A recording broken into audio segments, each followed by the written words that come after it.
r/ProRevenge MIL called CPS on me, so I destroyed her protective lies.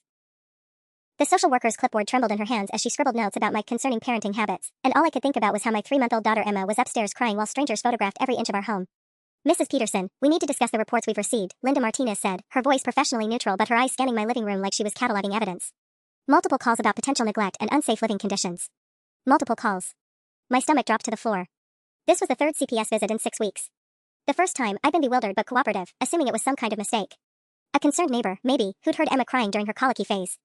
The second visit, I'd started to panic, wondering if I was actually failing as a mother somehow. But now, watching Linda examine the same spotless kitchen, the same well-stocked nursery, the same safety-proofed home that had passed inspection twice before, a different kind of terror was setting in. Someone was doing this to us on purpose. Can you tell me who's been calling? I asked, bouncing Emma gently as she finally settled against my shoulder. Because honestly, I'm starting to feel like we're being harassed. Linda's expression softened slightly. The reports are anonymous, but they've been very detailed. Allegations of the baby being left unattended, crying for hours, signs of malnourishment. Her eyes took in Emma's obviously healthy, chubby cheeks and clean clothes. I have to say, none of these claims are matching what we're seeing here. Relief flooded through me, followed immediately by white-hot anger. Someone was trying to destroy my family with lies, and they were using the system meant to protect children to do it. Mrs. Peterson, Linda continued, I need you to understand how serious this is. Even though we're not finding evidence to support these reports, the frequency is unusual. If calls keep coming in, there are protocols we have to follow. It could mean more intensive investigations, mandatory parenting classes, even temporary removal while we sort things out. The words hit me like a physical blow. Someone could take Emma away from us because of lies. Lies that someone was telling repeatedly, systematically, with enough detail to sound credible. After Linda left with promises to keep monitoring the situation, I sat in my nursing chair staring at Emma's peaceful sleeping face, my mind racing. Who hated me enough to do this? Who had access to enough information about our daily routine to make reports sound believable? That's when my phone buzzed with a text from my mother-in-law. Sweetie, I hope everything is okay. I heard there were some officials at your house today? Just want to make sure my grandbaby is safe. Maybe it would be better if Emma stayed with us for a few days until this all blows over. We have so much more experience with babies. XOXO. I stared at the message, reading it 3 times as ice spread through my veins. How did she know about the CPS visit? We hadn't told anyone. Linda had been discreet. Our neighbors weren't the gossiping type. Unless. My hands started shaking as the pieces clicked into place. Margaret's constant helpful comments about my parenting. Her insistence on dropping by unannounced. Her questions about Emma's sleep schedule, feeding times, when Jake worked late shifts. Her hurt expression whenever I didn't take her advice. Oh my God. It was her. I couldn't sleep that night. Every time I closed my eyes, I saw Margaret's face, that perfectly practiced expression of concern she wore whenever she talked about poor little Emma and how challenging new motherhood must be for someone so young and inexperienced. Jake found me at 2 a.m. sitting in the kitchen with my laptop, furiously typing notes. Babe, what are you doing? He rubbed his eyes, hair sticking up at odd angles. Emma's been down for 3 hours. You should be sleeping too. Your mother, I said without looking up from my screen. When was the last time she made one of her surprise visits? I don't know, maybe Tuesday? She brought those cookies Emma can't even eat yet. Jake moved to the coffee maker, muscle memory guiding him through his night shift routine. Why? Tuesday was the day before the second CPS visit. My fingers flew across the keyboard. And she was here last Thursday. The day before the first visit, Jake finished slowly, finally catching on. He turned to face me, coffee mug forgotten. Sarah, you can't seriously think. She texted me today asking if Emma should stay with them until this blows over. I spun the laptop around to show him the message. Jake, how did she even know about the CPS visit? I watched my husband's face cycle through disbelief, confusion, and finally a sick kind of recognition. He sank into the chair across from me. She's been asking a lot of questions lately, he admitted quietly. About your daily routine, when you seem overwhelmed, whether we think we're ready for this responsibility. What did you tell her? Nothing bad. Just normal stuff, like how Emma's been cluster feeding at night, or when you were stressed about her not napping during that growth spurt. Jake's voice cracked. Sarah, I was just venting to my mom. I never thought. The betrayal cut deep. Not intentional, but devastating all the same. Every frustrated comment, every moment of normal new parent exhaustion that Jake had shared with Margaret, she'd weaponized against us. There's more, I said, pulling up a Google search I'd been working on. I've been looking into whether she's done this before. Jake's face went pale. What do you mean? Think about it. Your brother Mark and Ashley, didn't they have problems with CPS right after their son was born? And what about your cousin Jenny? Didn't she have some kind of investigation when she was going through her divorce? Those were different situations, Jake said weakly, but I could see the doubt creeping in. Were they? Or did Margaret just tell you they were different? I clicked to a news article I'd found buried in search results. Look at this. A woman in Oregon prosecuted for making false CPS reports against her daughter-in-law. Look at the pattern, multiple anonymous calls, detailed but fabricated concerns, escalating complaints designed to overwhelm the system until they had to act. Jake leaned over to read, his breathing getting shallow. This says she made over 20 calls in 3 months. And CPS was so overwhelmed with her reports that they eventually removed the children temporarily, even though every investigation found the home safe. I met his eyes. Jake, what if this is what she does? What if this is how she gets control when family members don't fall in line? My phone buzzed. Another text from Margaret, can't sleep thinking about sweet Emma. These government people can be so unreasonable. Good thing she has grandparents who know what's best for her. Jake read it over my shoulder and went completely still. We need proof, he whispered. The next morning, I called in sick to work and did something I never thought I'd do. I started stalking my mother-in-law. Not physically. I wasn't about to follow Margaret around town with binoculars. But I dug into every digital trace I could find, and what I discovered made my blood run cold. Margaret's Facebook account was a masterpiece of manipulation. Post after post about poor families torn apart by the system, articles about when good parents get wrongfully accused, and dozens of comments on local parenting groups about knowing when to speak up for children who can't speak for themselves. She was building a narrative. Creating evidence of her own righteousness. But it was her private messages that really got me. Margaret had forgotten to adjust her privacy settings on an old tablet Jake had given her, the same tablet that was still logged into his Apple account. Every message she'd sent was backing up to his devices. I found conversations with her sister Helen that made me physically sick. Asterisk, these young mothers today just don't know what they're doing. Poor Emma crying all hours, and Sarah just ignores her. Asterisk. Asterisk, I've tried to help, but she's so stubborn. Won't listen to advice from someone who raised 3 healthy babies. Asterisk. Asterisk, sometimes you have to protect the innocent, even when it's painful. I've had to make some difficult calls. Asterisk. Helen's responses were equally damning. Asterisk, you're doing the right thing, Maggie. Better safe than sorry. Remember when you had to step in with Mark's situation? Look how much better things got. Asterisk. My hands were shaking so hard I could barely screenshot the messages. This wasn't just about Emma and me. Margaret had orchestrated the CPS investigation that nearly destroyed Jake's brother Mark's marriage 3 years ago. The investigation that led to Mark and Ashley moving across the country for a fresh start. They hadn't moved for a fresh start. They'd fled. I was deep in this digital rabbit hole when my doorbell rang. Through the peephole, I saw Margaret herself, holding a casserole dish and wearing her perfectly practiced concerned grandmother expression. My first instinct was to pretend I wasn't home. But then I realized this was an opportunity. If she was bold enough to show up right after another CPS visit, maybe she'd be bold enough to say something incriminating. I tucked my phone into my back pocket, made sure it was recording, and opened the door. Margaret. What a surprise. Oh, sweetie, you look so tired, she said, pushing past me into the house. I brought you that tuna casserole you used to like. Well, Jake used to like it. I thought maybe with all this stress. She trailed off, looking around the living room with those sharp eyes that missed nothing. I realized she was cataloging again. Looking for problems to report. Stress? I asked innocently. What stress? Well, you know. Margaret set the casserole on my counter and turned to face me with that practiced look of sympathy. These government investigations can be so overwhelming for young mothers. Especially when they keep happening. There it was. The first slip. How did you know they keep happening? I asked. I don't think I mentioned there had been more than one visit. Margaret's expression flickered for just a second. Oh, Jake must have told me. You know how worried he gets about you and the baby. Lie. Jake and I had agreed not to tell anyone about the pattern of visits. Not even his father knew. It's just so concerning, Margaret continued, warming to her theme. When these reports keep coming in, it usually means someone who really knows the family is genuinely worried. Someone who sees what's really happening behind closed doors. Emma started crying from upstairs, and I saw Margaret's eyes light up with something that definitely wasn't grandmotherly concern. Oh my, she sounds so distressed, Margaret said, making no move to comfort her granddaughter. How long has she been crying like that? I realized with growing horror that Margaret was timing it. Watching my reaction. Gathering ammunition for her next call. She just woke up from her nap, I said evenly. I was just about to feed her. Well, don't let me stop you, Margaret said, but she didn't move to leave. I'll just wait down here. In case you need any help. As I climbed the stairs to get Emma, I heard Margaret moving around my kitchen, opening cabinets and drawers. The sound of my phone hitting the recording app felt like a small victory. But when I came back downstairs with Emma, Margaret was holding my coffee mug from this morning, the one I'd abandoned when Emma needed changing. Sweetie, she said with false concern, you really shouldn't leave dirty dishes sitting around. It can attract bugs, and with a baby in the house. She was creating evidence. Right in front of me. The recording on my phone captured every word as Margaret continued her performance, but I needed more than just her creating fake evidence in my kitchen. I needed to catch her in the act of actually making a report. You know what, Margaret, I said, bouncing Emma gently, maybe you're right about me needing help. I've been so overwhelmed lately. Her eyes practically gleamed. Oh, sweetie, that's completely normal. New mothers often struggle more than they want to admit. Maybe Emma should spend the night with you and Dad, I continued, watching her reaction carefully. Just so I can get a full night's sleep. The transformation was instant. Margaret's whole demeanor shifted from fake concern to barely contain triumph. Oh, that would be wonderful. We could take her tonight if you want. She'd be so much safer, I mean, more comfortable, with us. Safer. She'd actually said safer. Let me just pack her bag, I said, heading toward the stairs. Can you watch her for a second? I handed Emma to Margaret and practically ran to my bedroom, pulling out my laptop. If my suspicions were right, Margaret wouldn't be able to resist the temptation of having me out of the house and Emma in her care. It would be the perfect setup for her next report, the overwhelmed mother who couldn't handle her baby and had to give her up. I quickly logged into our home security system and activated the cameras. Then I did something that felt crazy but necessary. I called Jake. Babe, I need you to come home right now, I whispered into the phone. What's wrong? Is Emma okay? Just trust me. Park around the corner and come in through the back door. Stay quiet and record everything you hear. When I came back downstairs, Margaret was examining our medicine cabinet, which she'd somehow gotten open. Just checking to make sure you don't have anything dangerous within reach, she said without a trace of shame. You'd be surprised how many young parents don't think about these safety issues. I watched her pocket one of Jake's prescription bottles, leftover antibiotics from a sinus infection months ago. My heart started racing as I realized what she was doing. She was planting evidence. Not just observing or exaggerating anymore, but actively creating a narrative of drug abuse and neglect. Margaret, I said carefully, I think I saw you put something in your purse. Oh, this? She held up Jake's prescription bottle with theatrical surprise. I found it just sitting on your counter, sweetie. With a baby in the house, you really can't have medications lying around where she could reach them. I was going to dispose of it safely for you. The lie was so smooth, so practiced, that I almost doubted what I'd seen.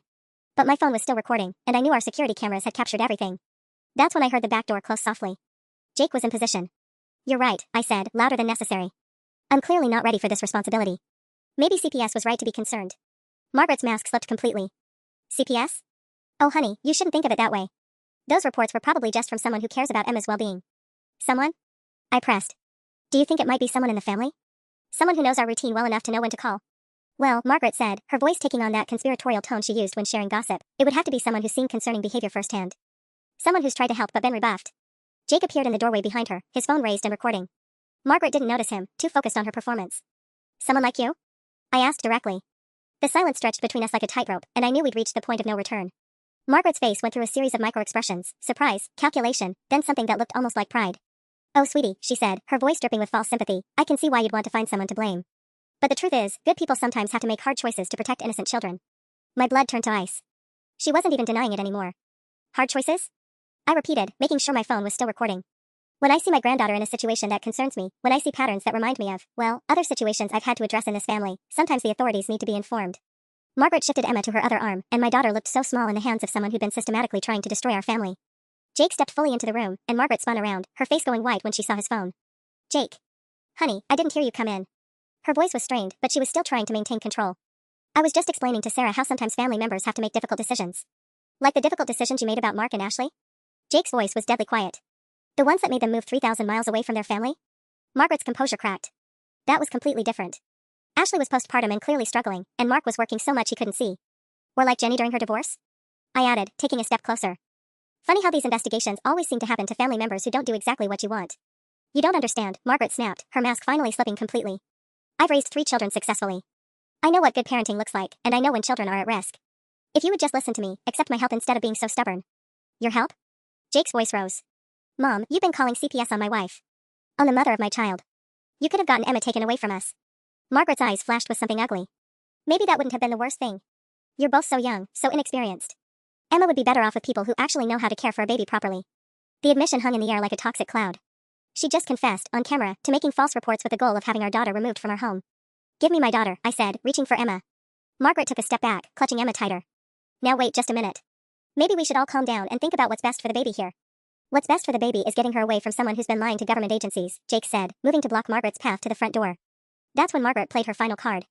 If you don't want to listen to reason, then I suppose I'll have to make another call. She pulled out her phone with her free hand, still holding Emma with the other. I think CPS needs to know that I witnessed drug paraphernalia in this house today, and that Sarah just admitted she's not ready for the responsibility of motherhood. My heart stopped. She was going to call right now, in front of us, and lie directly to a social worker while holding our baby hostage. And Jake, she continued, her voice turning venomous, I'm disappointed in you for choosing this girl over your own family. But don't worry, once Emma is somewhere safe, you'll see that I was right all along. She started dialing, and I realized with growing panic that she wasn't bluffing. Margaret was so confident in her system, so sure that her word would be believed over ours, that she was willing to make a false report while being recorded. Hello, she said into the phone, her voice instantly switching back to concerned grandmother mode. I need to report an emergency situation involving child endangerment.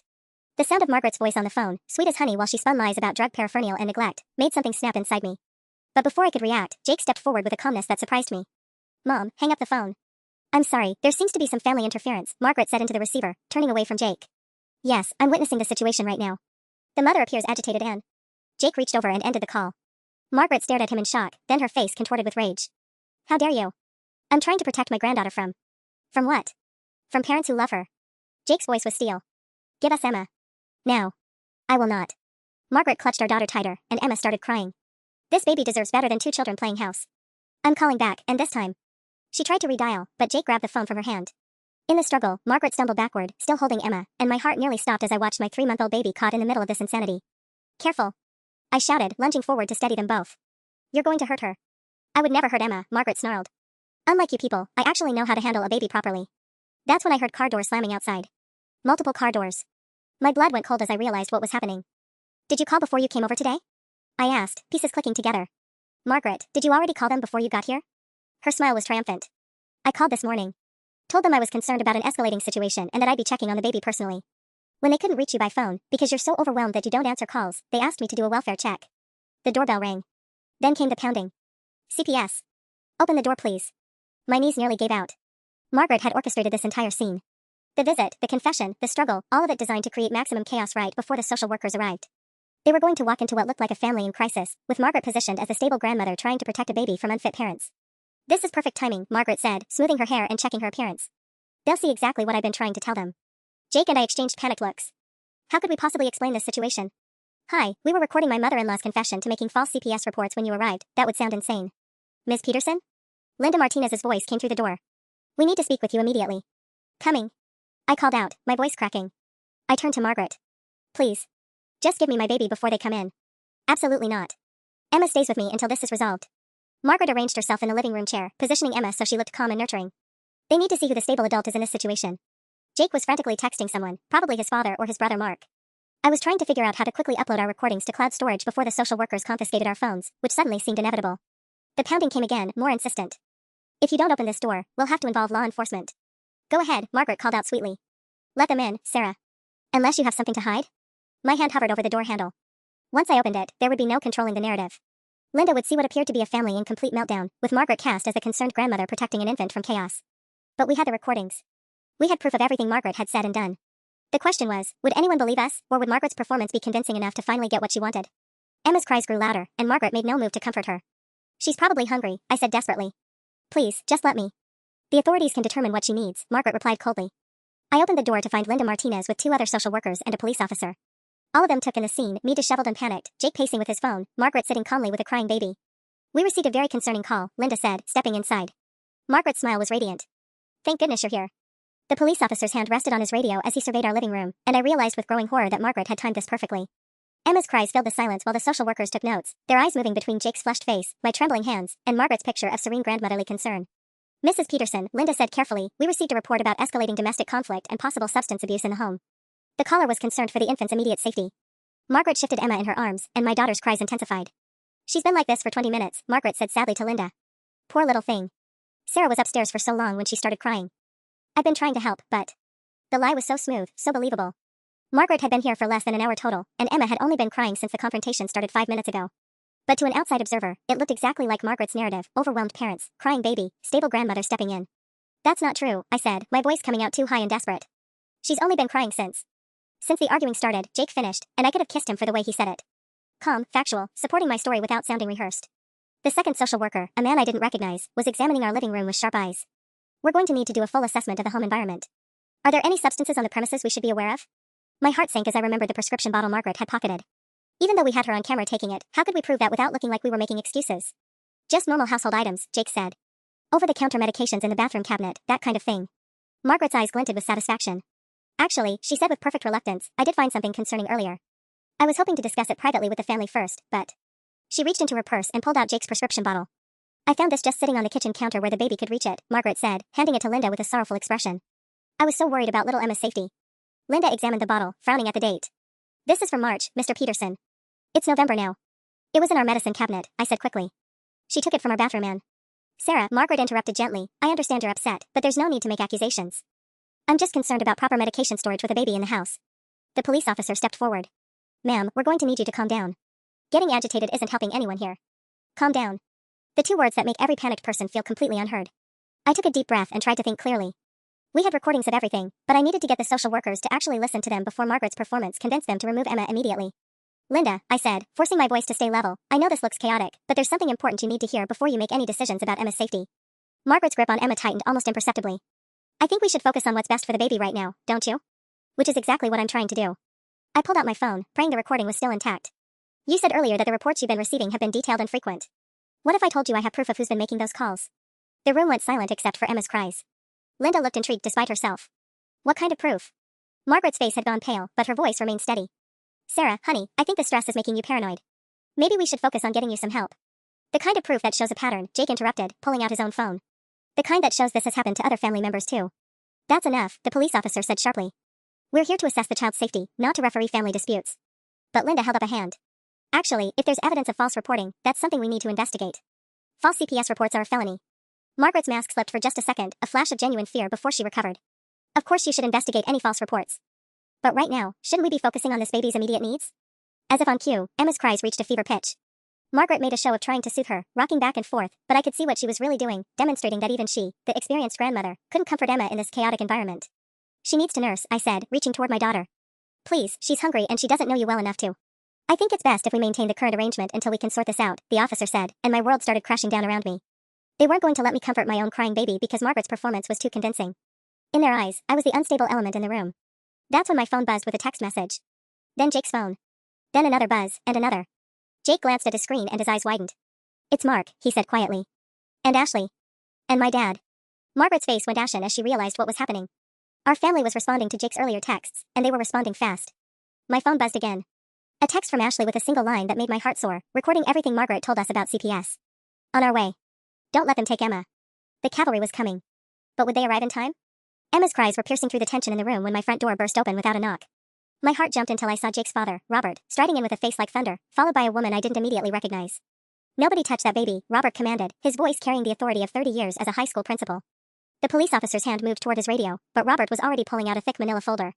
Linda Martinez, isn't it? We spoke 2 years ago about my son Mark's case. Linda's eyes widened in recognition. Mr. Peterson? What are you doing here? Stopping the same damn thing that happened to my other son. Robert's gaze locked onto Margaret with an expression I'd never seen him use with his wife. Margaret, put Emma down. Now. Bob, you don't understand the situation, Margaret started, but the woman behind Robert stepped forward. Actually, he does. The woman extended her hand to Linda. Dr. Patricia Chen, family therapist. I've been treating the Peterson family for patterns of manipulative behavior and false reporting for the past 18 months. My knees almost gave out with relief. Jake's father had brought a professional witness, someone who could speak to Margaret's history with authority that would carry weight with CPS. Margaret's face went through a series of rapid calculations. I have no idea who this woman is, and Bob, I can't believe you'd side with documented evidence? Dr. Chen interrupted smoothly, pulling out a tablet. Mrs. Martinez, I have detailed records of Margaret Peterson's admissions during family therapy sessions about her pattern of involving authorities when family members don't comply with her wishes. The second social worker leaned forward. What kind of admissions? Specific details about timing CPS calls to maximize emotional distress, researching which complaints would trigger mandatory investigations, and explicit statements about using the system to regain control over family relationships. Dr. Chen's voice was clinically calm, but her words were devastating. She described it as teaching lessons about respect. Margaret's face went white, then red. That's privileged information. You can't. Actually, I can when there's imminent harm to a child, Dr. Chen replied. And making false reports to CPS with the intent to have children removed from fit parents absolutely qualifies. Linda was scribbling notes furiously. Do you have documentation of these statements? Extensive documentation. Including recordings of family sessions where Mrs. Peterson detailed her methods. Dr. Chen tapped her tablet screen. She was quite proud of her success with previous interventions. That's when Margaret made her fatal mistake. Instead of continuing to play the concerned grandmother, her composure finally shattered completely. You people have no idea what you're talking about, she snapped, standing abruptly while still clutching Emma. I raised 3 children successfully without any help from therapists or social workers or any of these so-called experts. These young parents today think they know everything, but they don't know anything about real responsibility. Emma's cries intensified, and Margaret shook her slightly in frustration. And this baby deserves better than parents who can't even keep her quiet for 5 minutes. The police officer stepped forward immediately. Ma'am, I need you to hand the infant to her mother right now. No. You don't understand, I'm the only stable person here. Margaret's voice was rising to match Emma's cries. I'm trying to save this child from parents who leave prescription drugs lying around and can't handle basic childcare. Linda's expression had shifted completely. Mrs. Peterson, you need to give Emma to her parents immediately, or we'll have to involve additional law enforcement. But Margaret was beyond reason now, backing toward our kitchen while holding my screaming daughter. You're all making a terrible mistake. When this baby gets hurt because of your poor judgment, don't come crying to me. That's when Jake moved with speed that surprised everyone, including me. Years of night shift reflexes kicked in as he stepped between Margaret and her escape route. Mom, give me my daughter. This ends now. The standoff in my kitchen felt like it lasted hours instead of seconds, with my baby caught in the middle of her grandmother's complete psychological break. The standoff shattered when Margaret did something that made everyone in the room freeze. She grabbed a knife from my counter with her free hand while still holding Emma. Stay back, she screamed, waving the kitchen knife wildly. I am not letting this baby go back to negligent parents. The police officer's hand flew to his weapon, and I felt my world collapse. My 3-month-old daughter was in the arms of someone having a complete mental breakdown, and there was a knife involved. Margaret, put the knife down, Robert said, his voice deadly calm despite the terror in his eyes. You're scaring Emma. Good. Maybe now someone will take this seriously. Margaret's grip on both Emma and the knife was erratic, and I could see her hands shaking. This baby needs proper care, not these children pretending to be adults. Linda was already on her radio calling for backup while Dr. Chen slowly moved closer, her hands visible and empty. Margaret, I can see you're overwhelmed. Let's talk about what's really bothering you here. What's bothering me is that no one listens. Margaret's voice cracked. I know what's best for this family. I've always known what's best. But does anyone ever listen to me? No. They just do whatever they want and expect me to clean up the mess. Emma's terrified screams were piercing, and I could see she was turning red from crying so hard. Every maternal instinct I had was screaming at me to grab my baby, but the knife in Margaret's other hand made any sudden movement impossible. You're right, I said desperately, trying to keep my voice soothing. You do have experience that we don't. But Emma needs to calm down, and she needs her mother right now. Please, let me take her so she can stop crying, and then we can talk about everything else. No. The minute I give her to you, you'll all gang up on me again. Margaret pressed her back against my kitchen cabinets, trapped but still dangerous. I've seen how this family treats people who try to help. Look what happened to me in therapy, everything I said used against me. Jake was edging closer from her left side while the police officer positioned himself on her right. I realized they were trying to box her in, but Margaret was becoming more agitated by the second. I called CPS because I love Emma, she shrieked. Someone had to protect her from parents who don't know what they're doing. And now look, you've turned everyone against me for trying to do the right thing. Margaret, Dr. Chin said firmly, you're having a trauma response. Your fight or flight system is activated, and it's making everything seem more threatening than it actually is. But Emma is not in danger from her parents, she's in danger from this situation right now. That seemed to penetrate Margaret's panic for a moment. She looked down at Emma's red, screaming face and some awareness flickered in her eyes. I just wanted to help, she whispered, and for a second I thought she was going to hand Emma over. But then Jake took another step closer, and Margaret snapped back to full panic mode. No. You're trying to trick me. She raised the knife higher, and I heard the police officer's radio crackling with updates about additional units en route. I won't let you destroy this baby's life like you destroyed everything else. My phone was buzzing constantly in my pocket, probably Mark and Ashley arriving outside, but I couldn't look away from my daughter's terrified face. Margaret was spiraling deeper into delusion, and Emma was caught in the center of it. That's when I heard car doors slamming outside, followed by urgent voices. More police, or family backup, I couldn't tell which, but Margaret heard it too. They're coming to arrest me, aren't they? Her voice turned eerily calm. For trying to save my granddaughter. The knife was still in her hand, and Emma was still screaming, and I realized with growing horror that Margaret might be planning something even more desperate than false CPS reports. The sound of approaching sirens seemed to trigger something even darker in Margaret's expression. She looked at the knife in her hand, then at Emma, and I saw a calculation forming that made my blood freeze. If I can't save her from you people, Margaret said with terrifying calm, maybe there's another way to make sure she's safe. Dr. Chen's face went pale. Margaret, whatever you're thinking, stop. Emma needs you to make the right choice here. I am making the right choice. Margaret's voice rose again. I've been making the right choices this whole time, but nobody listens. Well, maybe now they'll understand how serious this situation really is. She started moving toward the back door, still holding Emma and the knife, and I realized she was planning to run. With my baby. In the middle of a complete psychological breakdown. She's going to try to leave, Jake whispered urgently to the officer, who was already positioning himself to block her path. But Margaret was faster than any of us expected. Years of chasing after grandchildren had kept her surprisingly agile, and she feinted toward the back door before suddenly pivoting toward the front of the house. Margaret, stop. Robert shouted, but she was already pushing past Linda into the living room. That's when the front door opened and Mark walked in, followed by Ashley carrying their 2-year-old son. They took one look at the scene, Margaret wild-eyed and holding a knife and Emma, and Mark immediately stepped in front of his wife and child. Mom, what are you doing? Mark. Thank God, someone with sense. Margaret's face lit up with desperate hope. Tell them. Tell them how much better things got after the authorities got involved with your family. Tell them I was trying to help. Mark's face went through a complex series of emotions before settling on something that looked like grief. Mom, you destroyed my marriage. Ashley and I almost got divorced because of what you did to us. That's not true. I saved your family from making terrible mistakes. You called CPS on us 14 times, Ashley said quietly, her voice shaking. 14 times, Margaret. They finally told us they were going to remove Connor temporarily just to stop the calls, even though every investigation found nothing wrong. The police officer was speaking into his radio, calling for a crisis negotiator, but I could see Margaret becoming more agitated with each family member who arrived. You're all lying, she screamed. I helped you. I made you better parents. You made us move 3,000 miles away from our family, Mark said, his voice breaking. You made me choose between my wife and my mother. And you're doing the exact same thing to Jake and Sarah. That's when I heard the sound that made everything worse, more cars pulling up outside. Through the window, I could see news vans. Margaret noticed them too. Oh God, they called the media. You called reporters on me. We didn't call anyone, Jake said desperately. Mom, please, just put the knife down and give me Emma. We can figure this out, but not like this. Figure it out? Margaret laughed, a sound with no humor in it. There's nothing to figure out. I'll be arrested, prosecuted, probably go to jail. For trying to protect my own granddaughter. The crisis negotiator's voice came through the officer's radio, ETA 3 minutes. Try to keep everyone calm until we arrive. But Margaret had heard it too, and something in her expression shifted again. 3 minutes, she repeated. 3 minutes before they take me away and leave Emma with parents who can't even keep her safe for one afternoon. She looked at the knife, then at the news vans outside, then at Emma's exhausted, hiccuping sobs. Maybe, she said with chilling quiet, everyone needs to see exactly what kind of situation this baby is really living in. I realized with dawning horror that Margaret was planning to create an even bigger scene, something dramatic enough to make the news, something that would forever paint Jake and me as unfit parents in the public eye. The knife glinted in her hand as she moved toward the front window. Margaret moved toward the front window with Emma still clutched in her arms, and I could see her calculating something behind her wild eyes. The news vans outside had their cameras ready, and I realized with sick certainty what she was planning. Everyone needs to see, she muttered, loud enough for the cameras to pick up if she got close enough to the window. They need to understand what I've been trying to protect this baby from. The crisis negotiator's voice crackled through the radio again, but Margaret was beyond hearing anyone now. She pressed herself against the window, still holding Emma and the knife, positioning herself perfectly in view of the cameras outside. Ma'am, step away from the window, the police officer commanded, but Margaret shook her head violently. No. They need to see this family for what they really are. She turned toward the cameras, raising her voice. This baby's parents leave dangerous items around the house. They can't handle basic childcare. Someone had to speak up. I watched in horror as she held up the prescription bottle she'd stolen from our medicine cabinet earlier, waving it toward the window where the cameras could capture it. To anyone watching the news later, it would look like evidence of our unfitness, not proof of her manipulation. Margaret, the cameras can't hear you through the window, Dr. Chen said, trying to use logic to break through her delusion. And even if they could, what you're doing right now is only going to hurt Emma. Emma will be fine once she's with people who actually know how to care for her.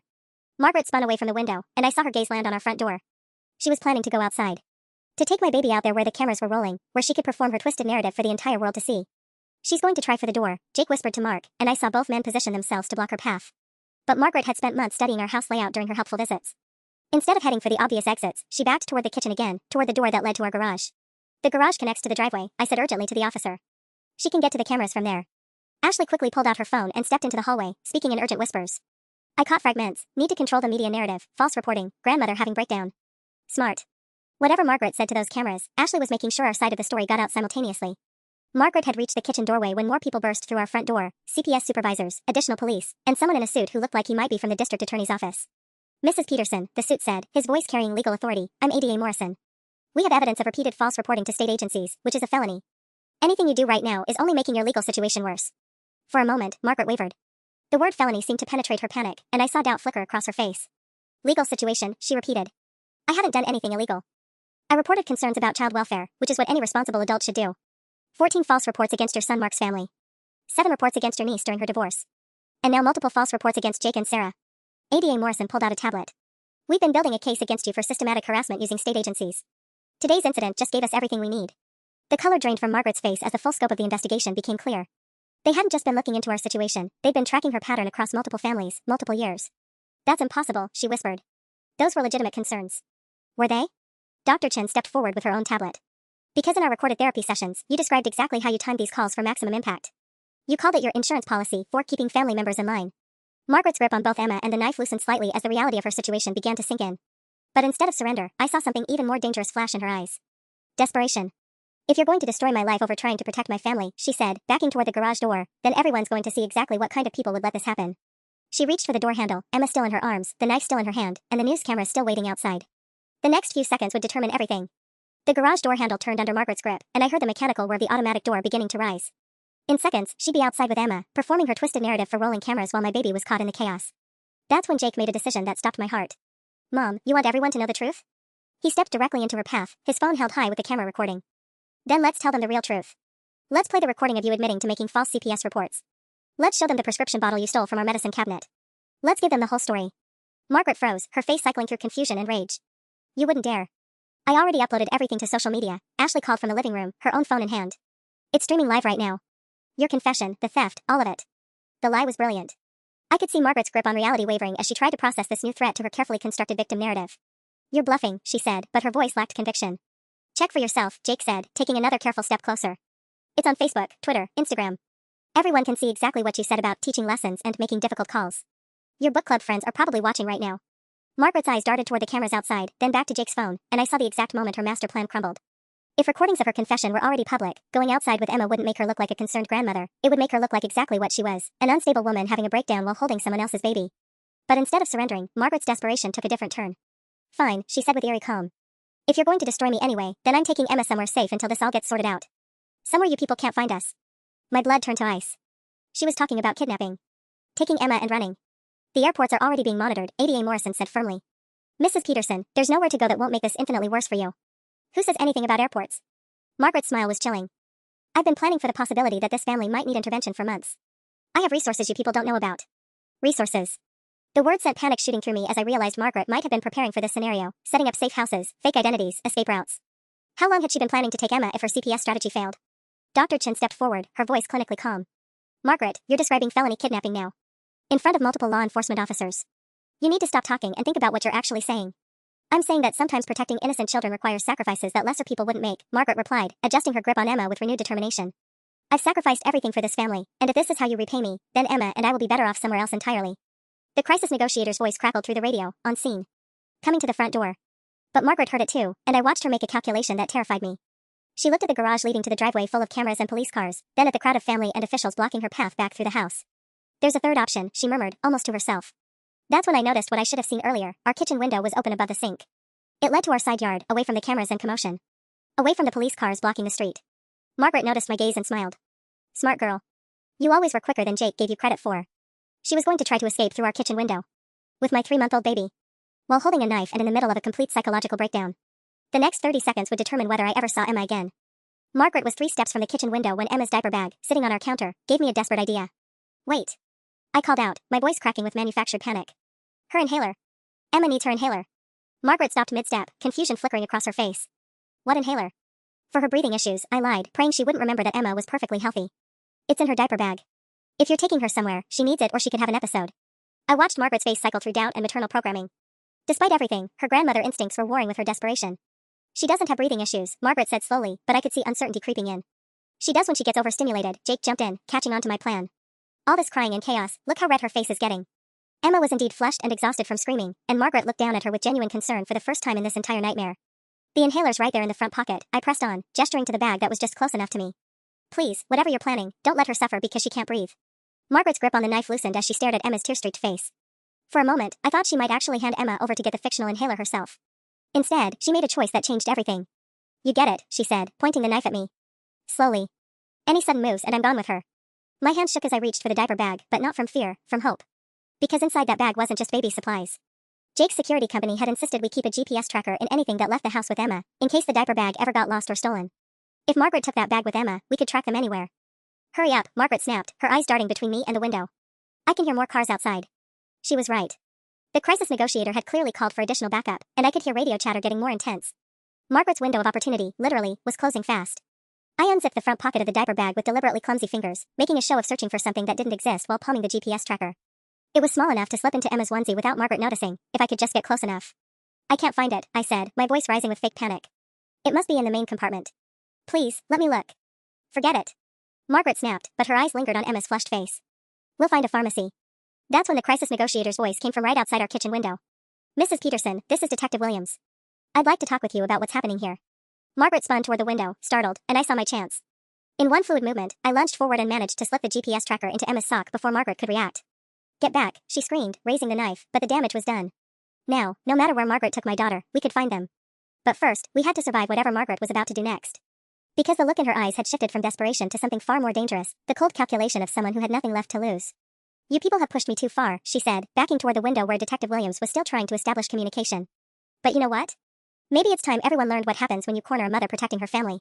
The knife glinted in her hand as she reached for the window latch, Emma still clutched against her chest. This was it. Whatever happened next would determine everything. Margaret's hand was on the window latch when Detective Williams made a critical mistake. He tried to open it from outside at the exact same moment. The sudden resistance startled Margaret so badly that she jerked backward, stumbling against our kitchen island. Emma flew from her arms. Time slowed to a crawl as I watched my 3-month-old daughter arc through the air toward our tile floor. Every maternal instinct I possessed fired at once as I dove forward, my knees hitting the ground hard as I caught Emma just inches before impact. But Margaret still had the knife. Give her back, she shrieked, advancing on me as I crouched on the floor with Emma pressed against my chest. You can't take care of her properly. Sarah, stay down. Jake shouted, but Margaret was beyond hearing anyone now. She was safer with me. Margaret raised the knife above her head. At least I know what I'm doing.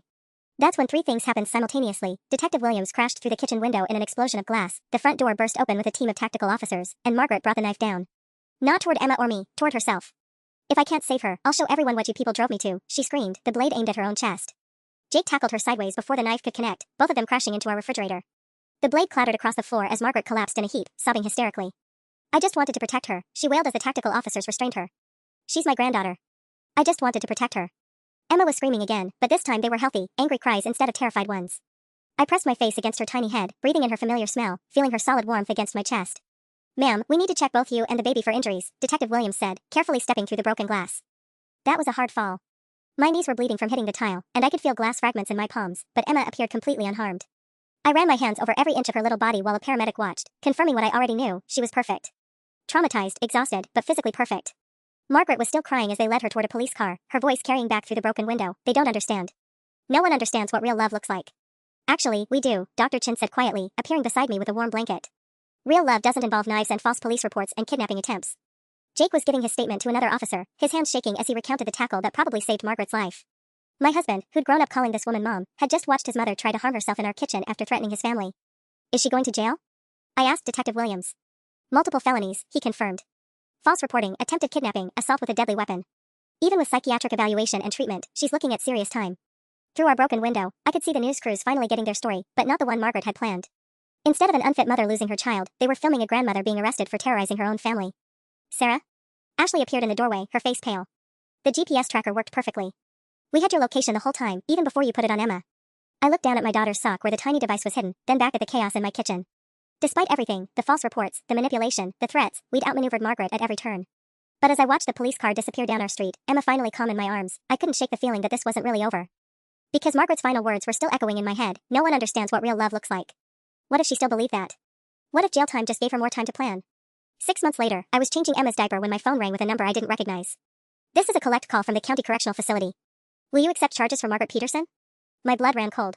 Margaret had been sentenced to 18 months after pleading guilty to multiple felony charges, plus mandatory psychological treatment.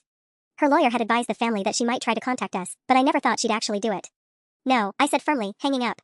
But the calls kept coming. Every few days, different times, always collect from the jail. I stopped answering unknown numbers entirely. That's when the letters started. The first one was addressed to Emma, which made my stomach turn. 8-month-old babies don't read mail from jail.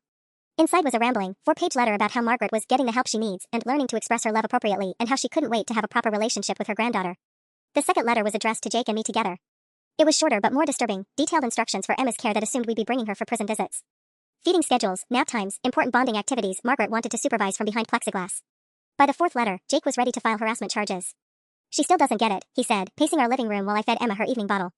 Even in jail, even after therapy, she still thinks she has the right to control our parenting. That's when Dr. Chen called with an update that changed everything. Margaret's treatment team wants to schedule a family session, she said. It's part of her rehabilitation program, making amends to the people she's harmed. Absolutely not, I said immediately. I'm not subjecting Emma to that environment. Emma wouldn't be included. This would be just adults. Margaret's therapist thinks it could provide closure for everyone, including Margaret herself. Jake and I talked about it for weeks. On one hand, the idea of sitting across from Margaret again made my skin crawl.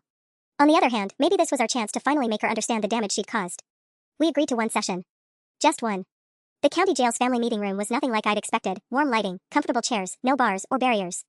Margaret looked smaller than I remembered, her hair gray at the roots, wearing an orange jumpsuit that made her seem fragile rather than threatening. Thank you for coming, she said quietly as we sat down. No dramatics, no manipulation, just exhaustion. Dr. Chen's colleague, Dr. Martinez, facilitated the conversation. Margaret, you wanted to share something with Jake and Sarah today. Margaret's hands twisted in her lap. I've been working with the treatment team here for months, trying to understand why I did what I did. And I need you both to know that I finally see it. She looked up at us with eyes that seemed clearer than they'd been in years. I was never trying to protect Emma from you. I was trying to protect myself from losing control. Her voice cracked. When Jake got married, when you had a baby, when you started making decisions without asking my opinion, I felt like I was disappearing. Like I didn't matter anymore. Jake leaned forward. Mom, you could have just talked to us. I tried talking. But when talking didn't work, when you didn't take my advice. Margaret shook her head.